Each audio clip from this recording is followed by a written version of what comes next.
So welcome to everyone and good evening. If you look at history, some of the best probability theorems out there have actually come from the game of gambling. Cut to the present century. If you are a good follower or an avid follower of cricket, I'm sure all of you would have heard of the Duckworth-Lewis methodology. So what I'm trying to say is that the field of math and games have always been intertwined. So between Santosh and me, over the next 45 minutes, we would be taking you through the topic multi-touch attribution using math and games. Let's look at the agenda. So first, over the next 10 minutes or so, we'll go over and introduce what multi-touch attribution is and the relevance of it, post which we will deep dive into algorithms and its implementation. And finally, go over a real world example where we were able to implement multi-touch attribution. And like what Pradeep said, the last 10 minutes, hopefully, we would go over questions.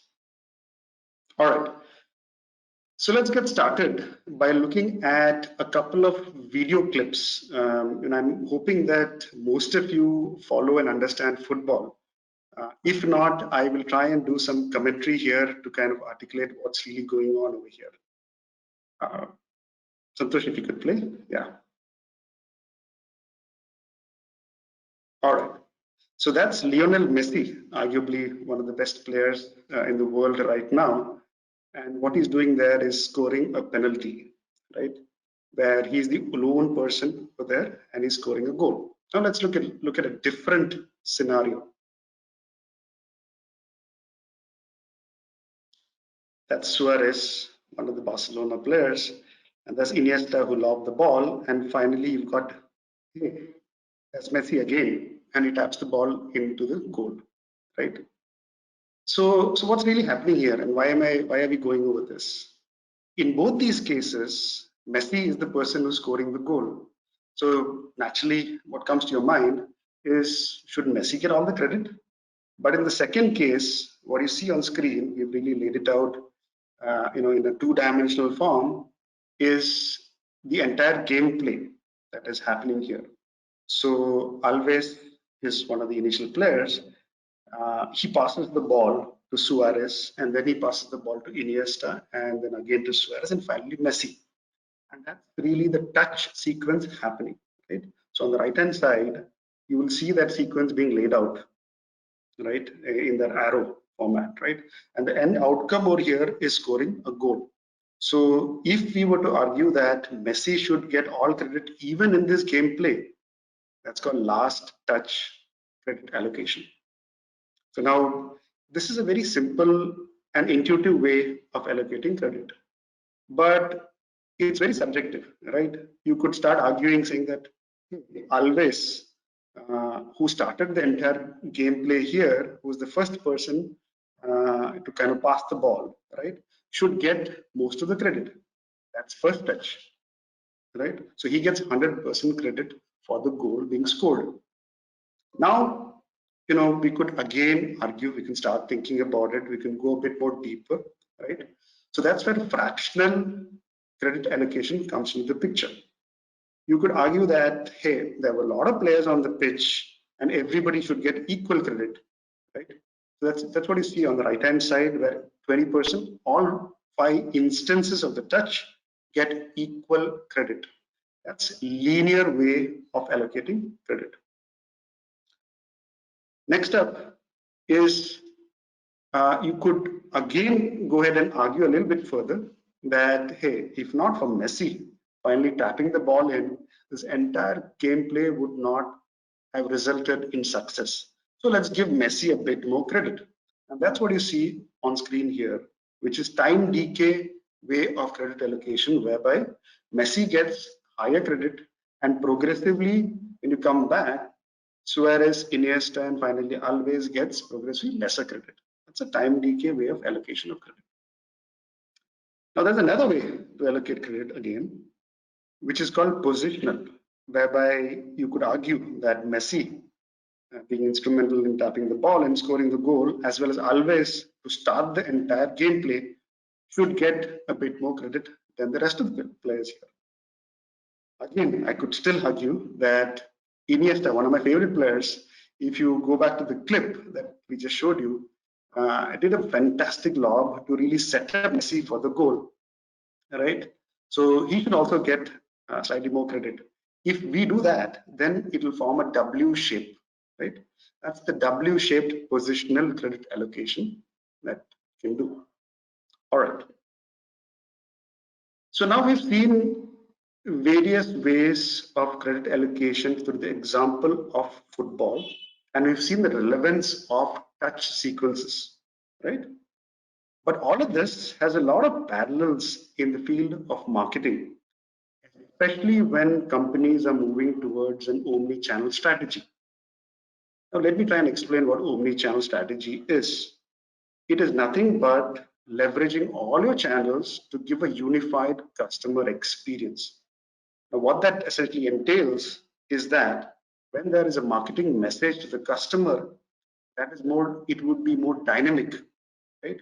What I mean by dynamic is those customer messages changes across the sales funnel based on the customer behavior through it. Let me try and explain this a bit further using an example. If you were to go back to the touch sequence where Alves, Messi, all of them kind of score a goal, kind of replace that with a marketing scenario where channels are really the touch points with the customer. As you can see on screen, we've taken an example where organic, social, paid search, and email is there. And if you want to, let's suppose you want to buy a mobile phone, right? What is the first thing that you would do? You would actually start Google searching, right? And then you get a bunch of results out there. That's really organic search. Post which you go to Facebook and then you talk with your friends, and voila, what you see is that you get a display ad talking about some of the best mobiles out there. And we've all seen this, right? We've all experienced this firsthand. A post which you're now interested, okay, let me do a little bit more further research. And you go to Flipkart and Amazon, and you've seen all of those reviews out there, right? And start comparing all of that. And finally, you're like, okay, I need to now start buying. I need to get to look at which retail store out there, which is near to my house, I should actually go and buy. That's where you do this paid search, where when you search for the nearest retail store, you get an advertisement from that retail store on Google or maybe Bing, right? And while you're doing all of that, in your email, you get a 50% discount coupon from one of those retail stores. And that's really the clincher. And you finally go ahead and purchase the mobile phone. Now, all of this is fantastic and gives a fantastic customer experience, really a personalized customer experience to add. But still, at the end of the day, you still need to understand how do you invest in each of these different channels, right? For a business, that's very, very important. And to understand how do you allocate the cost, right? It could be marketing budgets. You need to be able to distribute credit. In this case, it would be sales, right? Because I talked about mobile phones. So how do you distribute that across each of these channels becomes very, very important. And that's where multi-touch attribution comes into the picture. All right. So the first thing that now comes to your mind is then, hey, we've got market mix models. We've got media mix models, and these are very widely used in the industry. So why not just lift and shift and leverage that? So let me explain why that is not the right approach, right? Now, market mix models are more strategic in nature. It's more high level in nature. Let's say if you've got $1 million in marketing budget and you want to allocate that across various channels, you would do that maybe once in 6 months. You would do that maybe once in a year. And to do that, you would employ market mix models. And all of the information to do the modeling is more aggregate time series data. And the market mix models really helps you project or simulate future scenarios. And that's really the intent of media mix models or market mix models. Now, what is multi-touch attribution? Multi-touch attribution is more tactical, more at a customer level, leveraging customer journeys, as we saw earlier, right? So the data is at a customer level, and the refreshes of each of these models is more real time. So it could be refreshed at on a weekly basis, monthly basis, and it's absolutely not forward looking. It just looks at what really happened, really allocates credit, and that's it, right? So now let's get a bit more deeper. So now let's get a bit more deeper into some of the more data-driven algorithmic models, and I'll hand it over to Santosh. Thank you, Kartik. So we're going to be talking about two models today. They're called models, all MTA methodologies, approaches, they're called models. And they're not very dissimilar from other models that you're used to, in the sense that you'd still have to follow the three phases that you can see on your screen. So there'll be a data preparation phase, there'll be a learning phase, and there'll be an application phase. So let's say if you were doing a regression, this would entail pulling your data, putting it into the correct X and Y, data structures, then you run a fit, and then you run a predict. So there's something very similar that we're going to be doing here.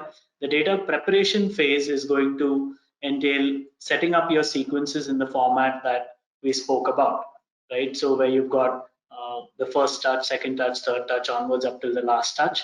And then the learning phase is where you build a model where you sort of aggregate all of that data and form a single simplified picture that represents all of the sequences that are at your disposal from which you wish to draw these conclusions. And the application phase is where you're going to use this model to allocate credit to the various channels that are involved. So let's jump right into it, and let's look at the Markov chain based multi-touch attribution model, right? So when we're talking Markov chain, each player, or if we're talking marketing, each channel is going to be a state. So let's take a simple example where there are two players. So we've got player A and player B. So there are two states.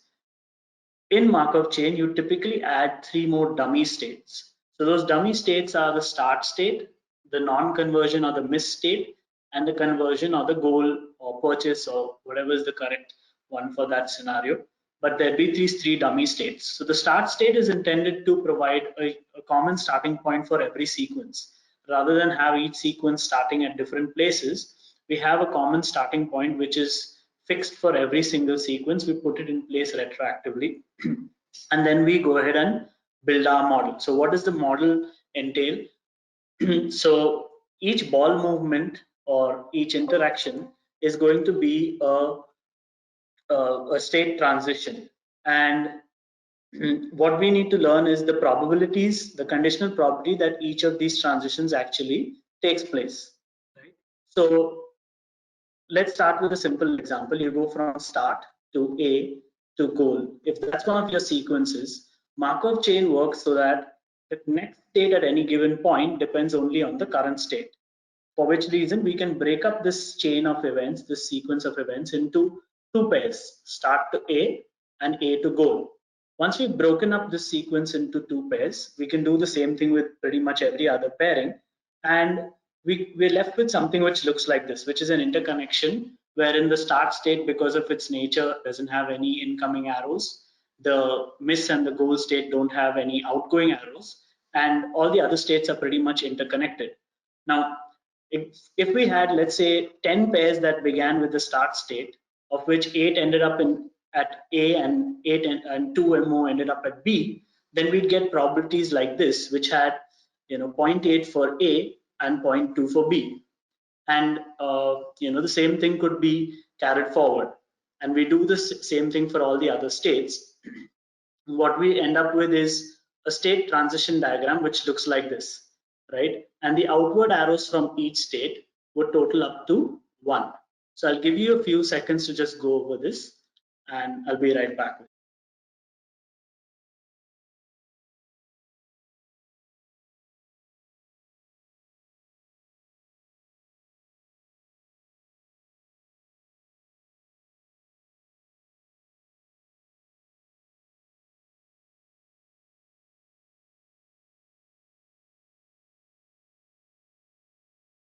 Right.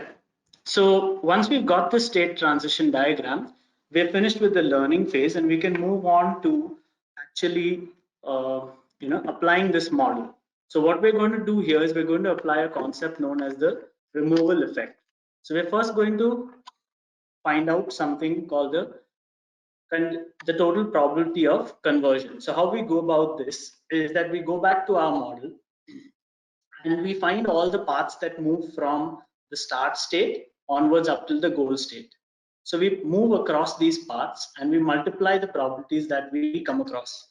So for example, if we're moving from start to A to goal, we'd multiply 0.8 by 0.2 and we'd get 0.16. And if we do the same thing for the other paths along here, which has already been done on the screen, you'd land up with a total conversion probability of 0.2. Now, this can be repeated many different ways, but we'd end up with the same answer. Now, what removal effect comes down to is actually as simple as it sounds. We go ahead and find out what's the conversion probability when we remove one player at a time. So we've done an example here, and I'll try to explain this to you. So let's say we remove player A, right? And we're looking at the first column here now.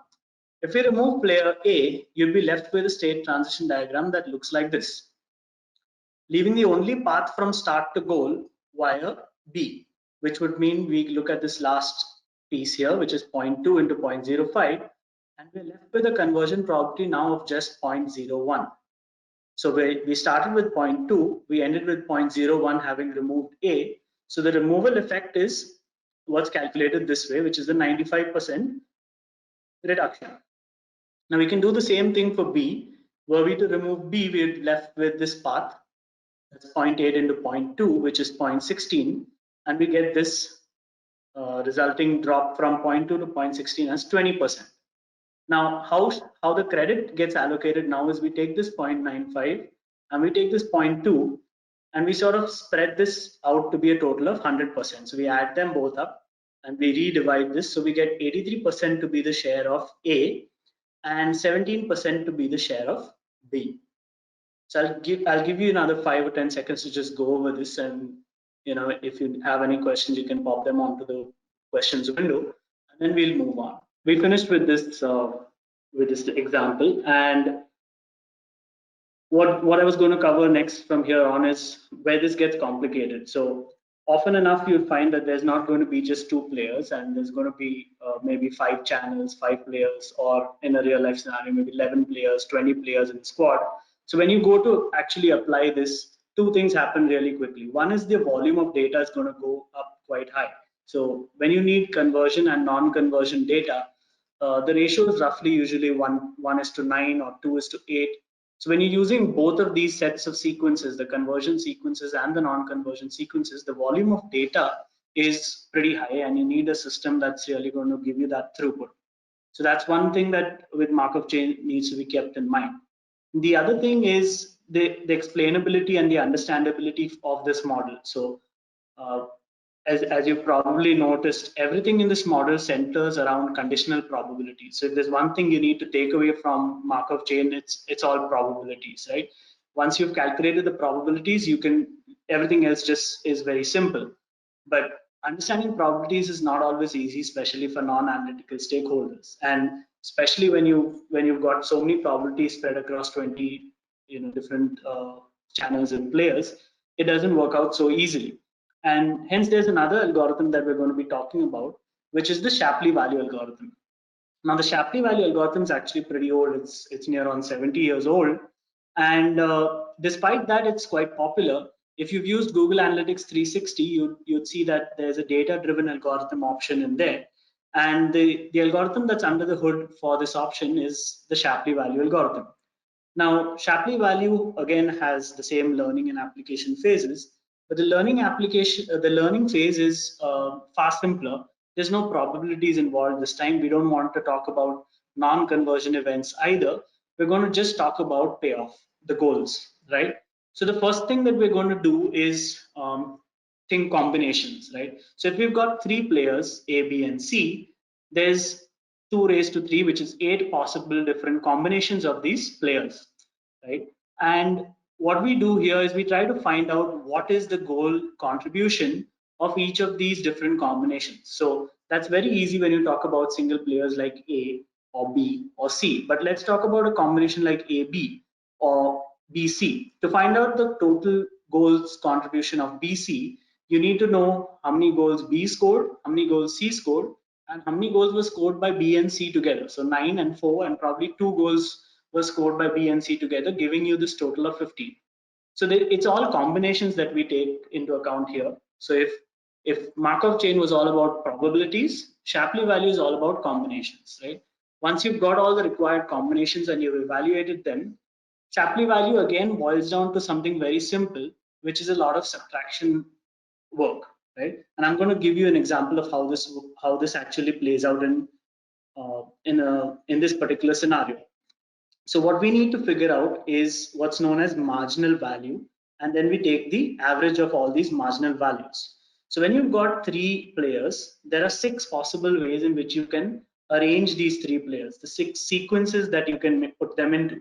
So let's look at one of these sequences, A, C, and then B. Now, why are we sequencing them? Is because in order to find out what's the marginal value, the order is very important. So that's why you'll see that the sequence ACB, there are arrows in there depicting the order. So since A is the first player or person in the sequence, A gets the full credit for whatever A was able to do by himself or herself. So A gets credit for 6 goals. In order to understand what C should get credit for, we look at this other sequence AC, which is highlighted over here in orange, right? Now AC accounted for a total of 21 goals. Since A got credit for 6, the difference between these two, which is 15 goals, must have come due to the addition of C. So therefore the marginal value, the value added by C, is 15. So we put down 15 goals for C, and having provided 21 goals to A and C, the remaining 9 goals need to go to B. I mentioned before we got into this example that there would be 6 sequences. So what you got to do here is calculate these marginal values for each of the 6 sequences, which is something that's been done in this table here with the one that we just discussed, again highlighted in orange. Now, once you've got these marginal values, it gets even simpler from here on, which is all you've got to do is take the average. So you've got 6, 6, 6, that's a total of 18. 18 and this 12 makes 30, and these two 15s make 30 as well. So you get a total of 60, which across 6 sequences means the average is 10. Likewise, the average for B is 6 and for C is 14, right? I've gone through this fairly quickly, mainly because it's quite simple here. And what we've got here, these averages are what are known as the Shapley values. So 10, 6, and 14 are the fair shares that you'd allocate to A, B, and C as the players in this example. And you would see that that totals up to the same 30 that A, B, and C were able to contribute all together. So we've taken this this chocolate or this cake, as it were, and broken it out between A, B, and C based on some simple mathematical subtraction and division. So that's how Shapley value works. And as you can see, it's a lot simpler to understand, and it doesn't blow out of size quite that fast. So this is how Shapley value works. And again, I'll take a pause for 5 to 10 minutes, 5 to 10 seconds. Hopefully this time I won't face any technical glitches, and I'll be continuing quite as soon as that time finishes. So you can pop in the questions in the meanwhile.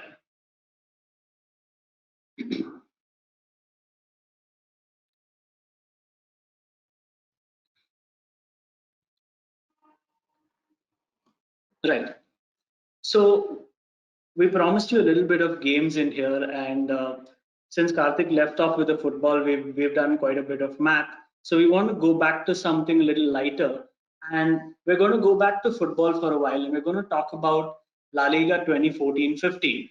Now, those two video clips that you saw at the start were both from this season, and they were both goals scored by Messi.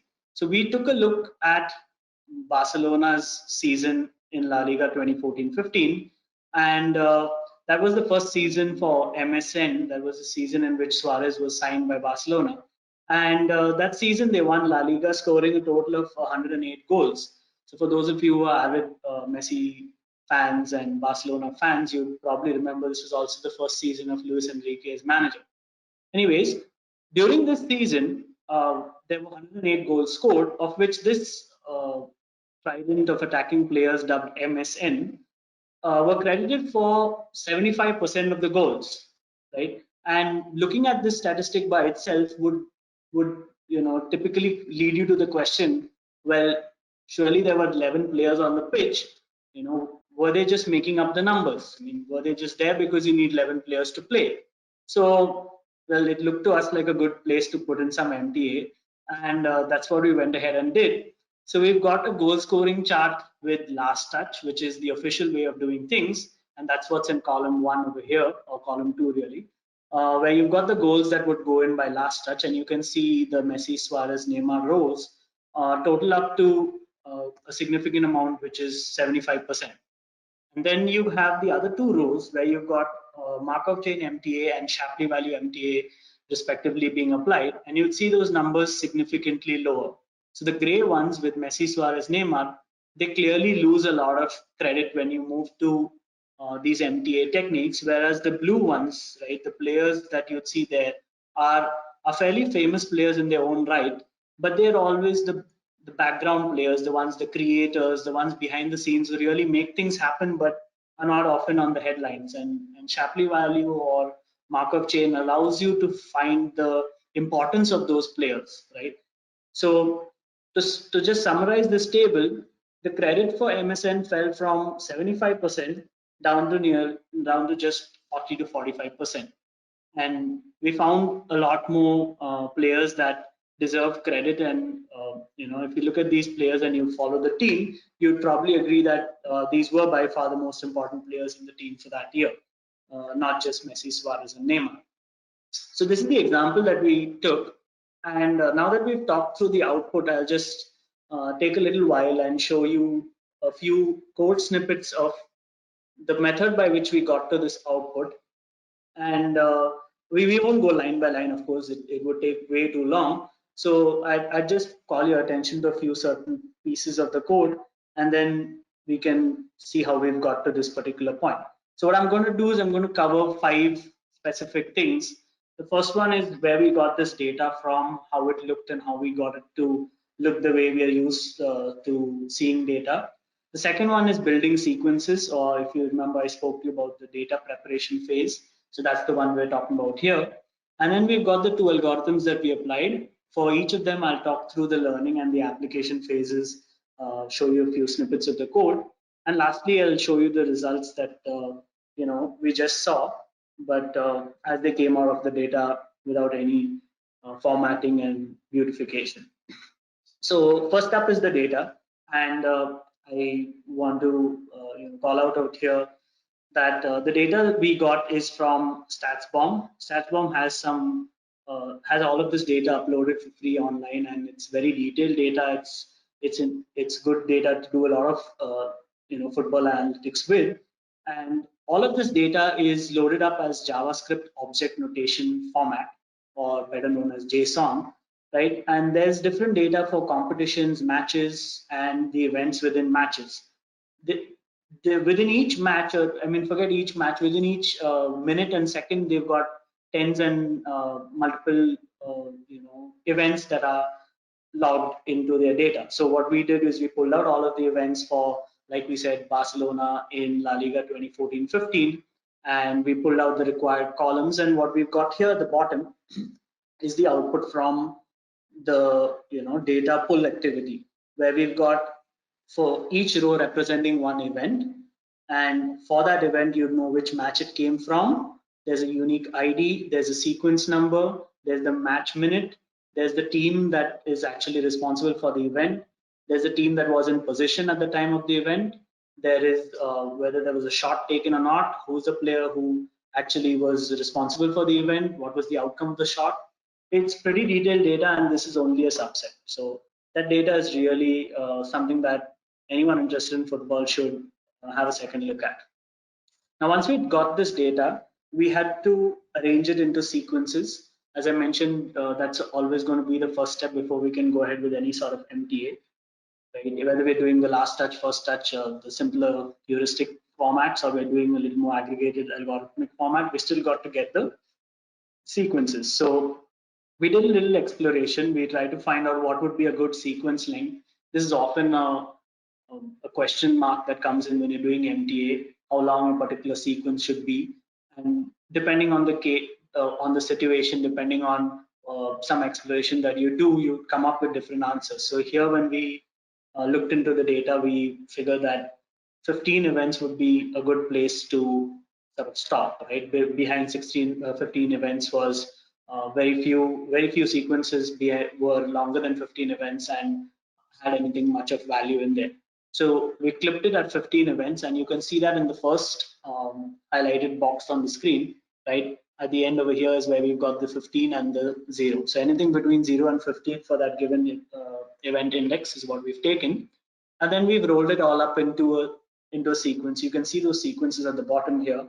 One sequence is the default sequence, which is to say there were so many players involved.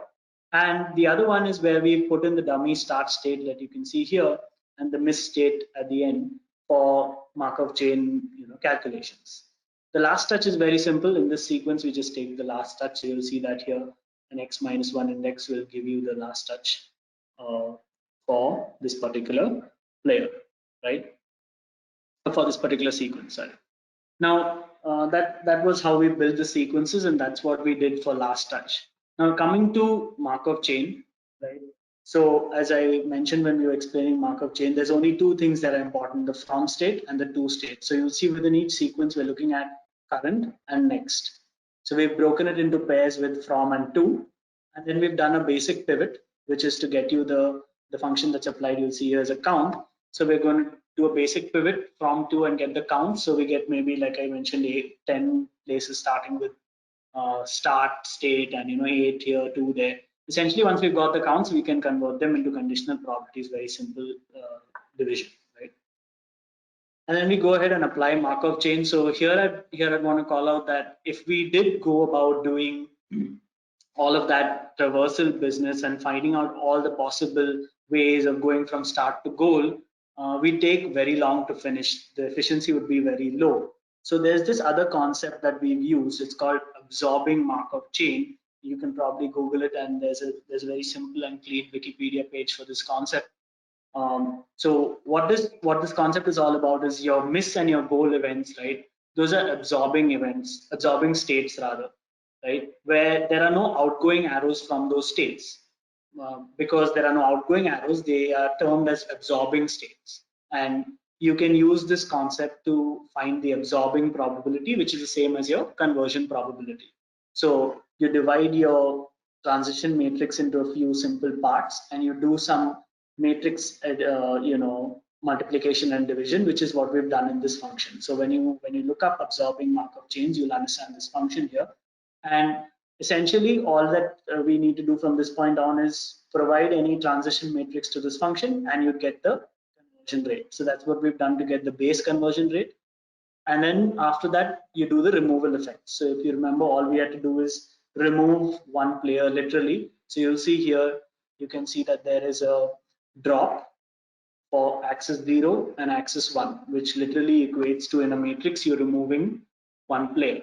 And once we remove that one player, we need to still keep in mind that this is a transition matrix. So it needs to have the property that all outgoing probabilities total up to 1. So there's a few lines of code to just force that, wherein all the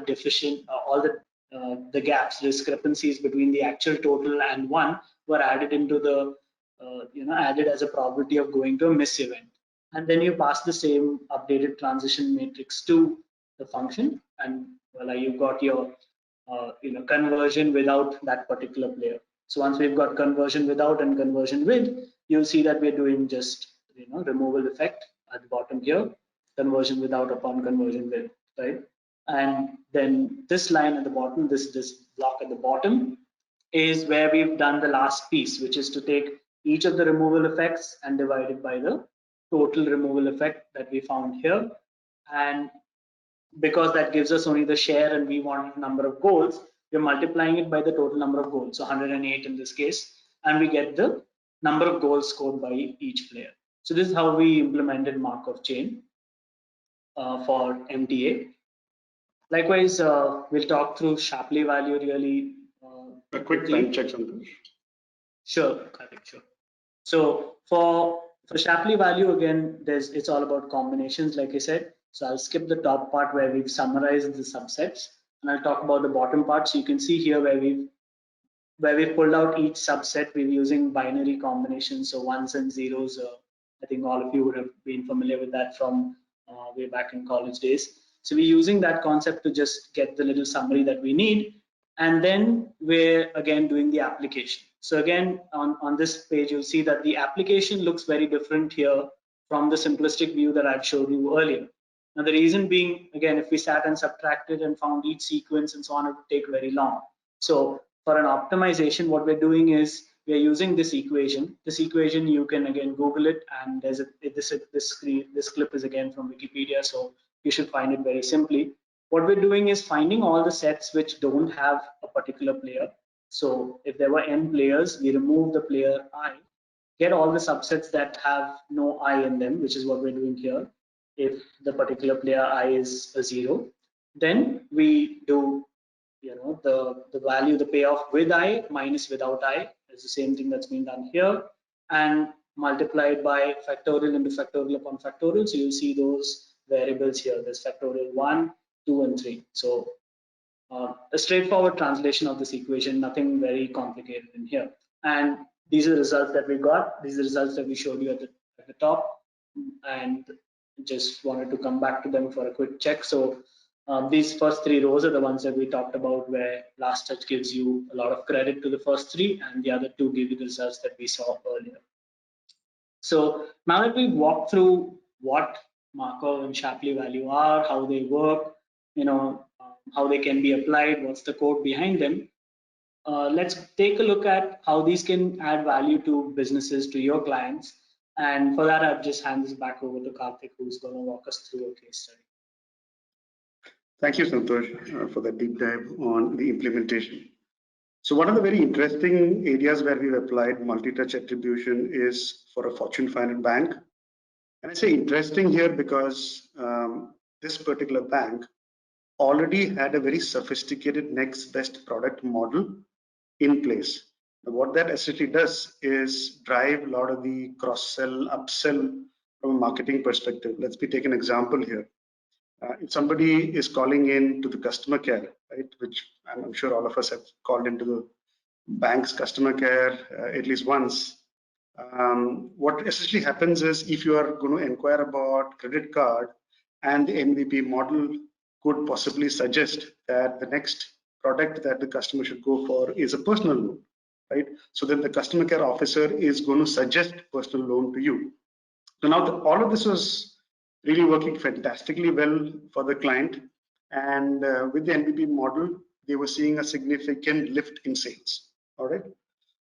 Now, just by implementing an NBP model, you still had to go back and look at the value, or rather the investment that you're doing through all of these channels. Now, I just took an example of customer care, but there's branch, there is various other channels like website, like mobile. So there is a lot of investments that go into all of this, right? So when you are talking about making a decision on where to invest your marketing dollars, then that's where MTA comes into picture.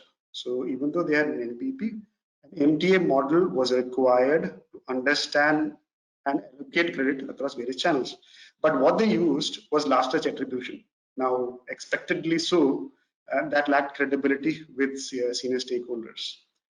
So now, before getting into implementation, one of the best practices, right, is to make sure you're aligned with the business, starting with what is really the primary goal of your marketing campaign. Let me take an example. If the campaign is for a credit card, the primary product that you're trying to sell is a credit card. So that is what you call a direct response. If the customer is going to buy a credit card, it's called a direct response. But what if the customer goes ahead and buys a personal loan? Now that's called an indirect response. And now there's a third scenario where you set out to sell a credit card and customer ended up buying a mutual fund.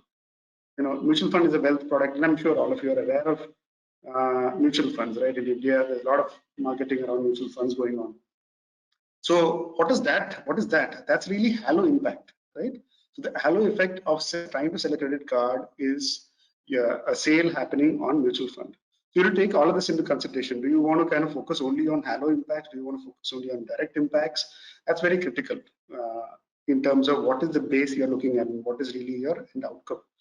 Next up is multiple account holders. So let me take an example of joint account holders. If there is a primary account holder, which is, let's say, the husband, and maybe there's a secondary account holder, which is the wife, or maybe the son or the daughter, right? Both, all of them, right, have different customer journeys, right? In the way that actually they go about and buy different products, right? And the husband would have a different customer journey, the wife would have a different customer journey. So do you want to look at only primary account holders? Maybe that's a decision to take, right? Next up is touch sequence, right? Length. Santosh talked about 15 sequences, right? So do you want to look at 6 months? Do you want to go look at maybe over 3 months or a year? What is really the sequence that you look at? And finally, you need to, from an NBP context, right? You need to understand whether there has been a contact established, right? So because NBP, let me take an example here again, right? So going back to that call center example, where if the customer had never ever called into call center, right, you would never get a chance to sell him, right, him or her, right, what the product is. So do you want to look at all of those kind of scenarios, right? You have to kind of align on all of those scenarios. And finally, of course, the technology stack. In this instance, we use Python, Hive, and finally Power BI. All right. So now, what did we really implement? Right, as Santosh mentioned, right, Shapley is one of the easier way to kind of implement, as well as it's easier for the business to consume as well. So we went ahead and implement Shapley. Now, what you have on the left hand side is really the lay of the land. So that slightly complicated Venn diagram shows the lay of the land. Let me try and explain that a bit. So these are all accounts opened, right? So if I take an example, 25% for branch. So 25% over there denotes out of, let's say, 100 accounts open, only 25 of them had branch involvement. Similarly, you got a 10% where there is an involvement of branch and customer care in the customer journey with respect to account opening or slash sales, right? So that's essentially what that diagram is trying to say. If I would take one more example, right, right bang in the middle over there, there's 4% over there. 4% of accounts opened had website, branch, customer care, and mobiles involvement, right? Now, if you were to look at the right-hand side over there, using last touch attribution, 60% of accounts open were attributed to branch, and that definitely looked skewed to the business. So when we applied Shapley, it shaved off around 20% and got reallocated among other channels, right? So now what goes through our mind is how do we really validate all of this, right?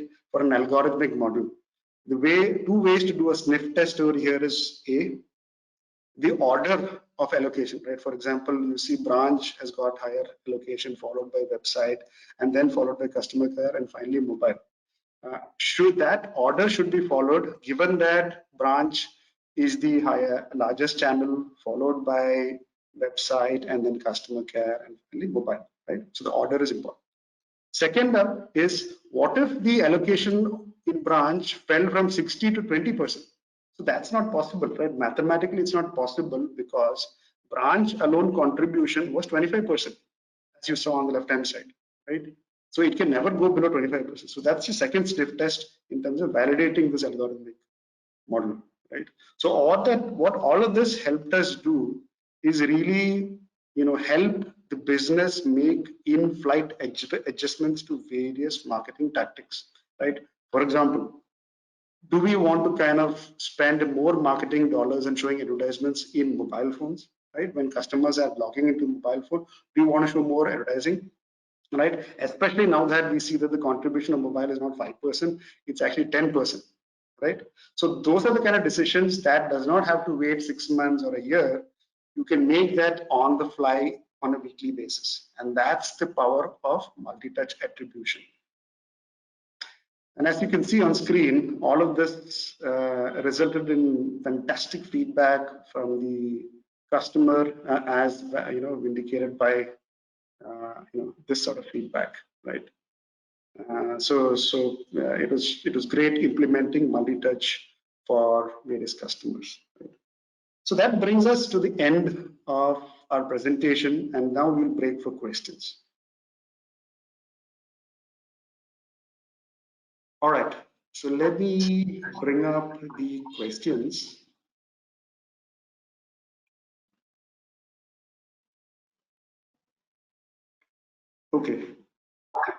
So the first one, kind of a simple one. Can you give us an example of first touch attribution example? Now, the easiest one that comes to my mind is if you were to do analytics for an NGO, right, a non-governmental organization, right? You would get a donor file, right? Who are the people who are actually lending to it? So that's a prospect file that comes in, right? So we would attribute all of those things to that lender file. So any sort of marketing that you do post that, right?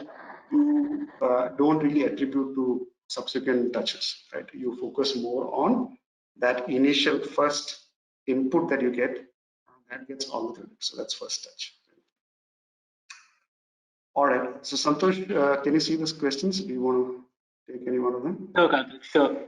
So I think there's a number of questions to do with the Markov chain. Let me, just skip back to that particular slide, and then maybe I can talk about some of these. So let me see if I'm able to go backwards. Yes, I am.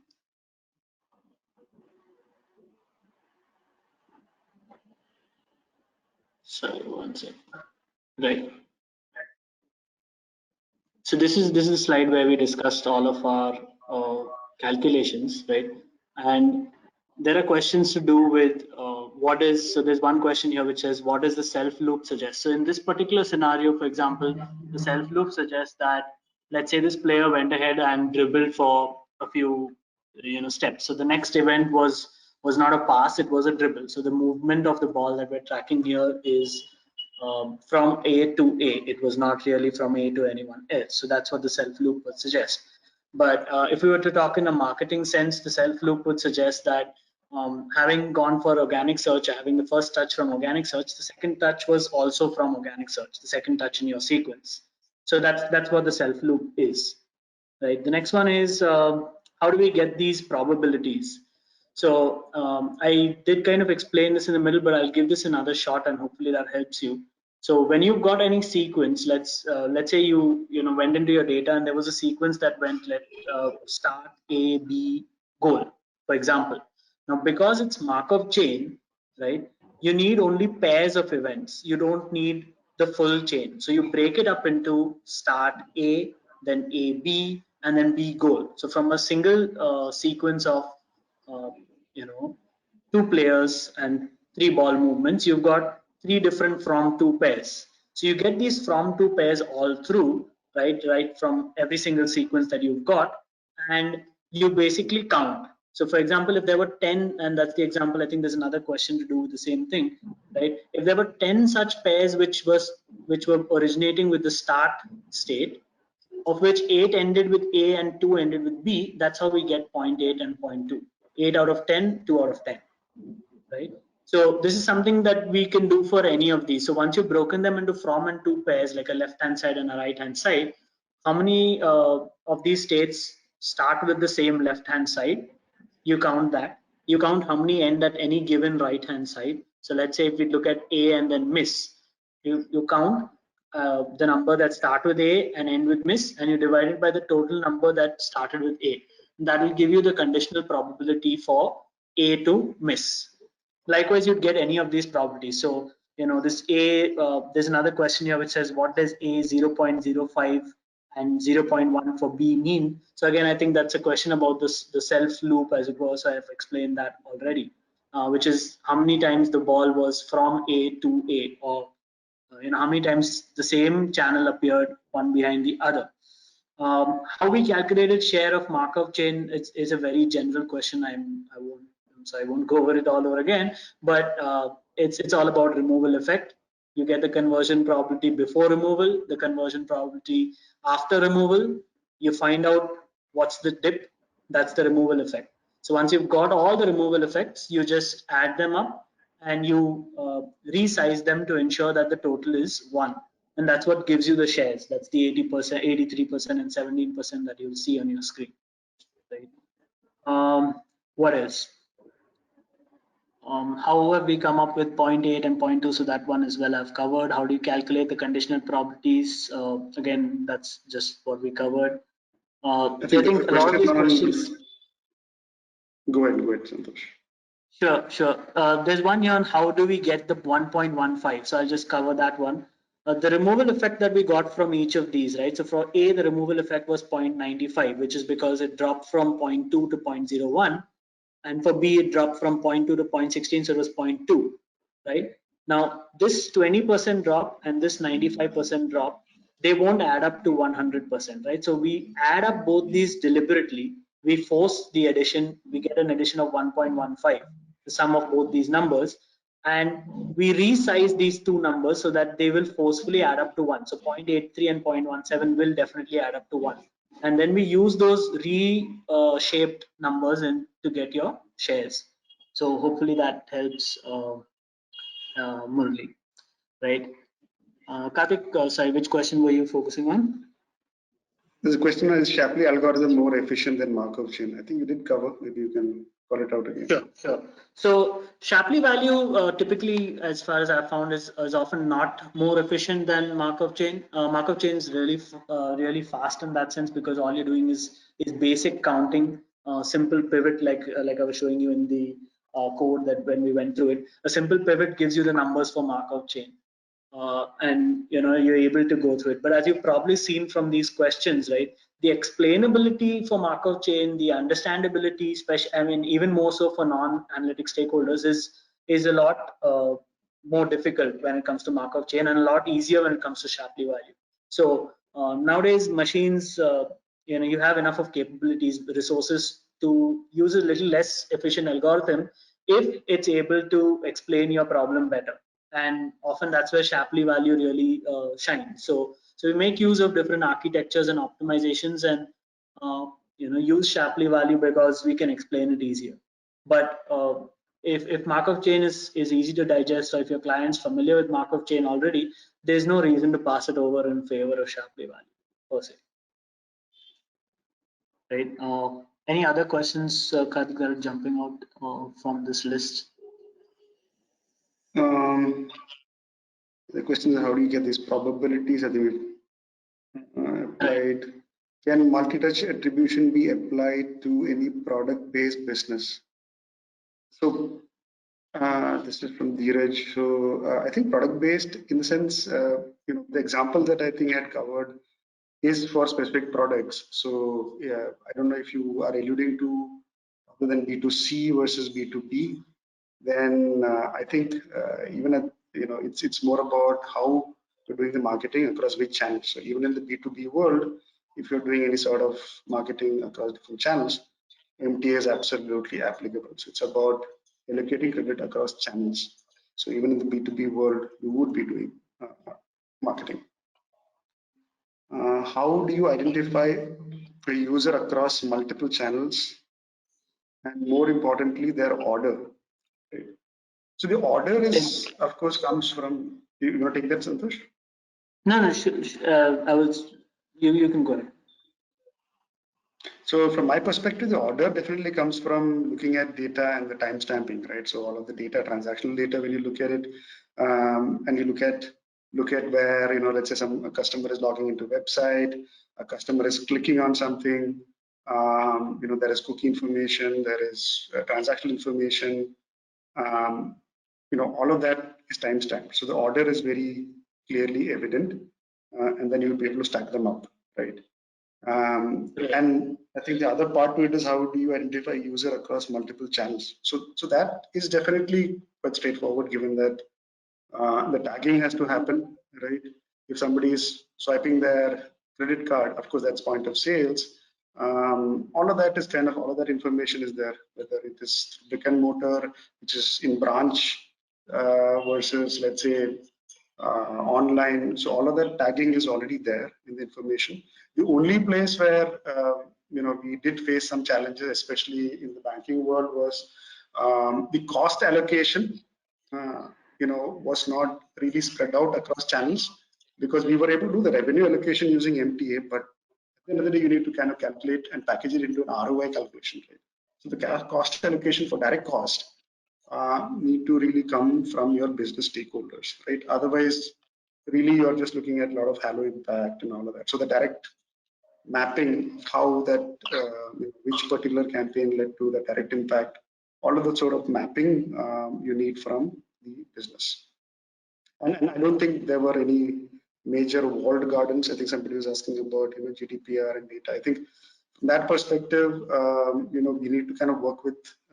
I know if you're referring to BFSI domain, I think we had a lot of transactional information. We had a lot of online data, a lot of the tagged information. We did have a lot of third-party information as well. So, of course, some amount of data cleanup had to happen, and kind of linking online and offline, saying that it is really the same customer. So it definitely kind of reduces some of the quality of the data, but definitely it was good enough for us to run an MTA model.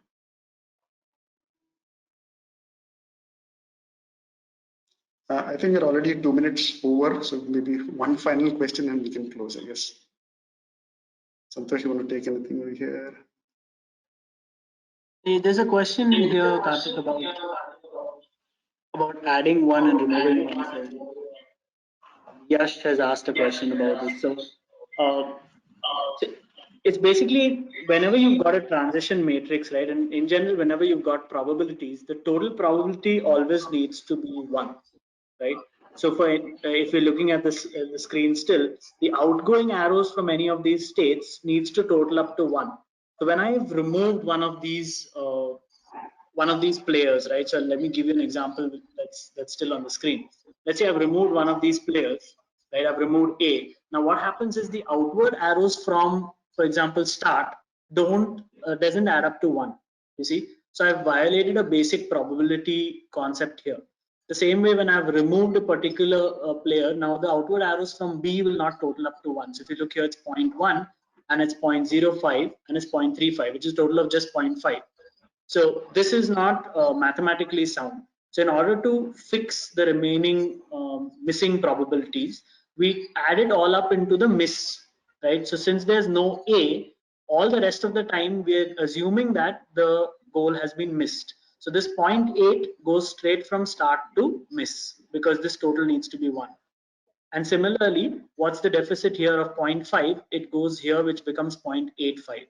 So this readjustment of the probabilities you need to do after each removal, when we're using that absorbing Markov chain concept, you need to readjust each of the outward probabilities so that the total is still 1, because you need to maintain that mathematical constraint, right? That's the reason that we are adding up things so to make them up to 1 before applying the removal effect. So hopefully that helps you. And yeah, I think we're now officially quite far out of time.